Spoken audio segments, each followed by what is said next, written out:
నమస్తే, welcome to ANN. నేను మీ Lakshminag Narahari Shetty. Junior NTR, ఈయన్ని తారక్ అని కూడా అంటారు. జూనియర్ ఎన్టీఆర్ గురించి మనం పెద్దగా పరిచయం చేయాల్సిన అవసరం లేదు, ఎందుకంటే ఒక స్టార్గా ఒక వెలుగుతున్నారు.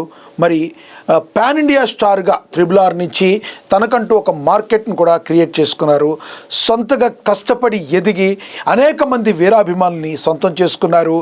నందమూరి వంశంలో మరి బాలకృష్ణ తర్వాత జూనియర్ ఎన్టీఆర్ ఆ లెగసీని కంటిన్యూ అయితే చేస్తున్నారు.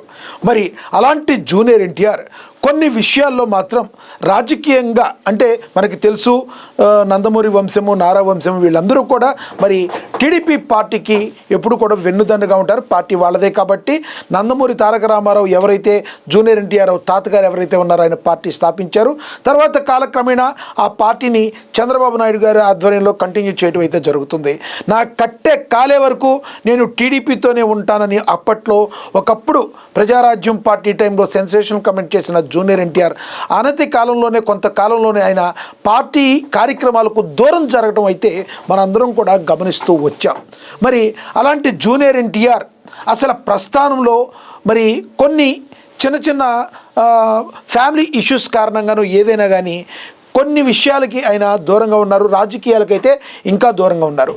అదే జూనియర్ ఎన్టీఆర్ కొడాలి నానికి మధ్య ఒక విపరీతమైన మంచి అనుబంధం అయితే ఉంది అని చెప్పి మనందరికీ తెలుసు. దానికి ఉదాహరణ ఎంత క్లోజ్ అంటే కొడాలి నాని మీద కాలేసుకుని కూర్చునేంత క్లోజ్లో జూనియర్ ఎన్టీఆర్ ఉంటే మరి అదే విధంగా అంత బిగ్గెస్ట్ క్లోజ్. ఎందుకంటే ఒకనొక టైంలో తన తొడ మీద కూర్చోబెట్టుకొని గుడివాడలో శరత్ థియేటర్ అని ఒక థియేటర్ ఉంటుంది. ఆ థియేటర్లో అన్నం పెట్టాడు కొడాలి నాని అని అందరికీ, అక్కడ ఉన్న వాళ్ళందరికీ కూడా తెలిసిన వ్యక్తి. ఒక చిన్నపిల్లోడుగా ఉన్నప్పుడు, జూనియర్ ఎన్టీఆర్ చిన్నపిల్లోడుగా ఉన్నప్పుడు తినిపించాడు ఎంగేజ్లో ఉన్నప్పుడు మరి అని కూడా బాలరామాయణం ఆ టైంలో వాళ్ళిద్దరి మధ్య ఇంకా బాగా విపరీతమైన అభిమానం అనేది పెనవేసుకుపోయింది ఆ రోజుల నుంచే. ఇప్పటి వరకు కూడా మరి వైసీపీ పార్టీలోకి కొంతకాలానికే మరి కొడాలి నాని వెళ్ళిపోయినాడు వెళ్ళిపోకుండా చంద్రబాబు నాయుడిని బహుబాగా దుర్భాషలాడి నీచమైన కొన్ని మాటలు కూడా మాట్లాడటం మరి నందమూరి అభిమానులు కూడా మరి ఒక రకంగా వినలేకపోయారు. చెవుల్లో నుంచి రక్తం కారేటట్టుగా మరి మాట్లాడిన పరిస్థితి మరి నందమూరి అభిమానులు, నారా అభిమానులు ఎవరైనా కానీ ఉంది. కానీ ఆ విషయం అప్పుడు కూడా జూనియర్ ఎన్టీఆర్ వారించడం కానీ, కొడాలి నాని ఒక్క మాట అంటం కానీ జరగలేదు. మరి ఆయన రాజకీయాలకి నేను పక్కన అనుకున్నాడో ఏమో తెలియదు, కానీ వాళ్ళిద్దరి మధ్య అనుబంధం, అండర్స్టాండింగ్ అయితే అలానే ఉంది. ఇప్పుడు ఇదంతా మనం ఎందుకు మాట్లాడుకోవాల్సి వస్తుందంటే, ఒక వార్త అయితే మరి సోషల్ మీడియాలో విపరీతంగా ట్రోల్ అవుతున్న పరిస్థితి. జూనియర్ ఎన్టీఆర్ అతి కొద్ది కాలంలో యాక్టివ్ పాలిటిక్స్లోకి రాబోతున్నారని ఊహాగానాలు అయితే ఊపందుకున్న వేళ మరి 100% జూనియర్ ఎన్టీఆర్ మరి వైసీపీ గూటికి వెళతారు. దానికి కారణాలు కూడా అనేకం చెప్తూ వస్తున్నారు. వైసీపీకి సపోర్ట్ చేయడం, గూటికి వెళ్ళినా వెళ్ళకపోయినా వైసీపీకి మీరు ఓటేయమని ఒక మాట జూనియర్ ఎన్టీఆర్ చెప్తే ఆ ప్రభావం చాలా వేరుగా ఉంటుంది అని చెప్పి రాజకీయ విశ్లేషకులు, విమర్శకులు కూడా చెప్తున్న పరిస్థితి. మరి నిజంగానే అంత ఇంపాక్ట్ ఉంటుందా అంటే ఏమో చెప్పలేం. లెగసీ, జూనియర్ ఎన్టీఆర్ యొక్క లెగసీ వేరు. మరి తన తాతగారి యొక్క పేరును నిలబెడుతూ నందమూరి వంశంగా అభిమానులు విపరీతంగా ఫాలోయింగ్ తెచ్చుకున్న జూనియర్ ఎన్టీఆర్ అనతి కాలంలోనే చాలా పెద్ద హీరోగా ఎదిగారు. అఫ్కోర్స్ నిజం, జూనియర్ ఎన్టీఆర్ అంత పెద్ద హీరోగా ఎదగడానికి కారణం కూడా మరి నందమూరి అభిమానులే.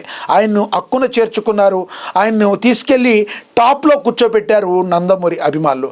అయితే జూనియర్ ఎన్టీఆర్ కొన్ని విషయాల్లో నోరు మెదపకపోవడం, ఉదాహరణకు ఎన్టీఆర్ యూనివర్సిటీ పేరు వైసీపీ వాళ్ళు మార్చినప్పుడు కూడా ఆయన దాన్ని ఏమీ మాట్లాడకపోవటం, చంద్రబాబు నాయుడు ఆయన భార్యని కూడా తిట్టినప్పుడు కొడాలి లాంటి వ్యక్తిని కనీసం సరిగ్గా ఖండన కూడా చేయకపోవటం, ఇవన్నీ కూడా మరి బాలయ్య అభిమానులు కావచ్చు, నందమూరి అభిమానులు కావచ్చు విపరీతమైన చిర్రెత్తుకొచ్చేటట్టయితే చేసిన మాట వాస్తవం.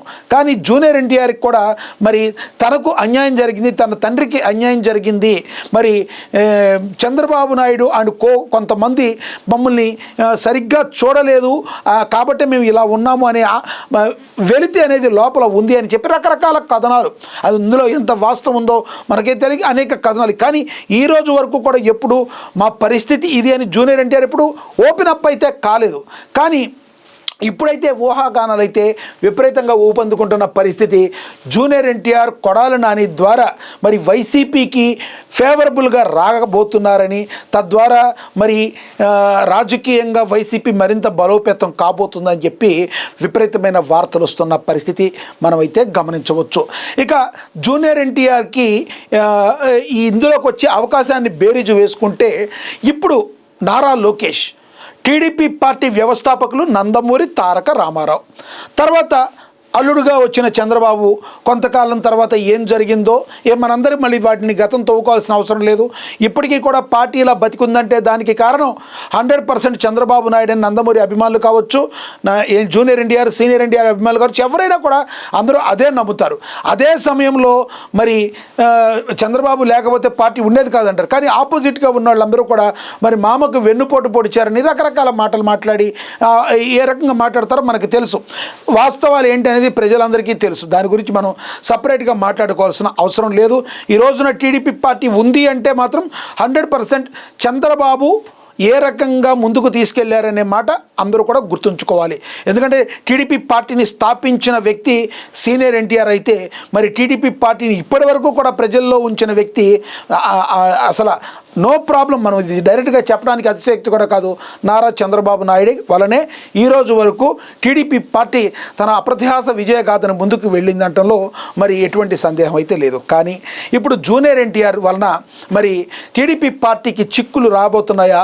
మరి తాను కొడాలి నాని ఎవరైతే ఉన్నారో, తన బాబాయ్ అని పిలుస్తాడో, మరి అన్నయ్య అని పిలుస్తాడో, కానీ కొడాలి నాని ద్వారా వైసీపీకి కన్నా సపోర్ట్ చేస్తే, ఒకవేళ వైసీపీ గోరికి వెళితే మరి టీడీపీ పరిస్థితి ఏంటి? ఇప్పుడు దానికి వెళ్ళడానికి కూడా కారణాలు, బాగా యాక్టివ్గా ఉన్నారు నారా లోకేష్ విపరీతంగా 2024 ఎన్నికల తర్వాత 24 ఎన్నికలకు ముందు ఆయన పాదయాత్ర చేయడం ఇవన్నీ బాగానే అయినాయి. ఆ తర్వాత చంద్రబాబు నాయుడు గారు జైల్లోకి వెళ్ళడం జగన్మోహన్ రెడ్డి గారి హయాంలో, ఆ తర్వాత జనసేన అధినేత పవన్ కళ్యాణ్ జైల్లో పెట్టిన చంద్రబాబు నాయుడిని కలిసి టీడీపీ జనసేన పొత్తులో పోటీ చేస్తుందని చెప్పి మరి టీడీపీని అదేవిధంగా బీజేపీని కలిసి పవన్ కళ్యాణ్ ఆధ్వర్యంలో మరి ముగ్గురు కలిపి కూటమిగా ఏర్పడి మరి 2024లో భారీ మెజారిటీ 150 పైచీలకు ఉన్న సీట్లున్న వైసీపీని మరి ఒక్క దెబ్బకి 11కు పడేసి పవన్ కళ్యాణ్ కూటమి కట్టించి మరి ముగ్గురు కలిసి వెళ్ళి మరి సూపర్గా డూపర్గా హిట్ అయింది కూటమి ప్రభుత్వం. దానిలో మెజారిటీ షేర్ టీడీపీ పార్టీకి కార్యకర్తలు నాయకులు ఎక్కువ కాబట్టి మెజారిటీ షేర్ టీడీపీ తీసుకుంది, తర్వాత జనసేన తీసుకుంది, తర్వాత బీజేపీ తీసుకుంది. సక్సెస్ అయ్యారు, ప్రభుత్వాన్ని అయితే సక్సెస్ఫుల్గా రన్ చేస్తున్నారు. ఇప్పుడున్న పరిస్థితుల్లో వైసీపీకి అయితే చాలా గడ్డు పరిస్థితులు అయితే ఆంధ్రప్రదేశ్లో ఉన్నాయి. ఏం చూసినా ఎటు చూసినా కూడా మరి తేరుకుంటామా, వచ్చే ఎన్నికలకి మేము వస్తామా అంటే అది $1 మిలియన్ ప్రశ్నగా మిగిలిపోతుంది. మరోవైపు ఈ బంధం ఇలాగే కొనసాగాలి, ప్రజల కోసం మేము కలిసే ఉంటామని జనసేన అధినేత పవన్ కళ్యాణ్ ఎప్పటికప్పుడు చెప్తూనే ఉన్నారు. మరి ఆయన ఎప్పుడైతే మీకు ఆ 3 పార్టీలు కలిసి ఉన్నాయో తర్వాత వాళ్ళని ఓడగొట్టి వైసీపీ రావడం అనేది సాధ్యం కాని విషయం అని చెప్పి రాజకీయ విశ్లేషకులు గంటాపథకంగా చెప్తున్న పరిస్థితి. ఎటువంటి పరిస్థితుల్లో వాడు విడిపోవాలి. ఆ రకంగా ఆలోచనిస్తున్నప్పుడు జూనియర్ ఎన్టీఆర్ని గన మరి వైసీపీ పార్టీ గన దగ్గర చేసుకోగలిగితే ఏమో గుర్రం ఎగరావచ్చు అన్నట్టు వైసీపీ బౌన్స్ బ్యాక్ వస్తుందని చెప్పి కొంతమంది చెప్తున్న పరిస్థితి.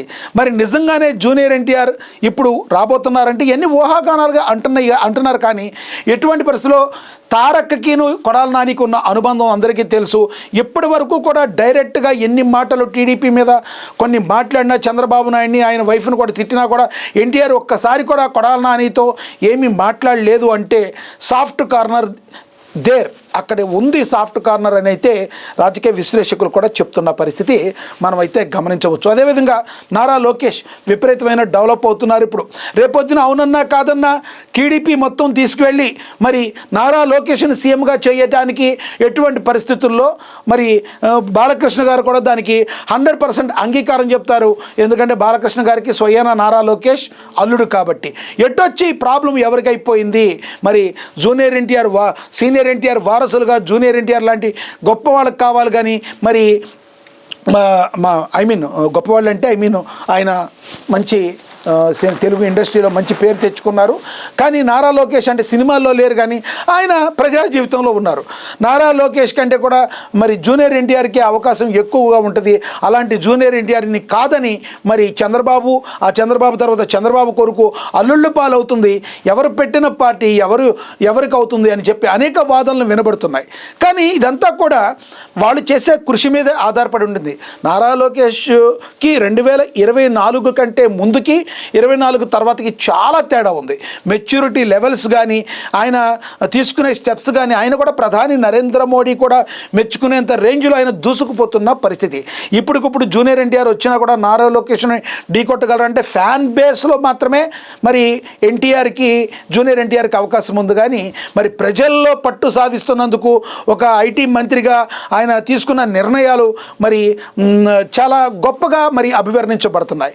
రానున్న రోజుల్లో మరింతగా ముందుకు వెళితే పవన్ కళ్యాణ్, నారా లోకేష్ గన ముందుకు ఒక అన్నదమ్ముల్లాగా ఉండి ముందుకు వెళితే మాత్రం వైసీపీ పరిస్థితి అగమ్య గోచరంగా ఉంటుంది. కాబట్టి ఎటువంటి పరిస్థితుల్లో జూనియర్ ఎన్టీఆర్ని తీసుకురావడానికి విశ్వ ప్రయత్నాలు చేస్తున్నట్టుగా అయితే తెలుస్తుంది. అయితే జూనియర్ ఎన్టీఆర్ రావడం వలన ఎంత ఇంపాక్ట్ ఉంటుంది, అసలు నిజంగా పవన్ కళ్యాణ్, నారా లోకేష్ గన కలిసి గన ముందుకు వెళ్ళగలిగితే జూనియర్ ఎన్టీఆర్ ఆపగలరా వాళ్ళని అనేది అది కూడా $1 మిలియన్ ప్రశ్న. ఒకటి మాత్రం వాస్తవం, జూనియర్ ఎన్టీఆర్ని ట్రై చేయడానికి అయితే వైసీపీ గట్టిగా ట్రై చేస్తుంది. మరి జూనియర్ ఎన్టీఆర్ ఏమంటారు, తారక్ ఆయన ఎటువంటి నిర్ణయం తీసుకుంటారనేది మనందరం కూడా వేచి చూడాలి. ఇప్పటివరకు అయితే ఇది ఊహాగానాలు అయినప్పటికీ కూడా జరుగుతున్న పరిణామాలు, ఆయన సైలెంట్నెస్ చూస్తే మాత్రం 100% జూనియర్ ఎన్టీఆర్ ఏదో ఒక స్టెప్ తీసుకుంటారు అనిపిస్తుంది. కొందరైతే అంటున్నారు ఆయన పని ఆయన చేసుకుంటున్నాడు, ఆయన సినిమాలు ఆయన తీసుకున్నాడు.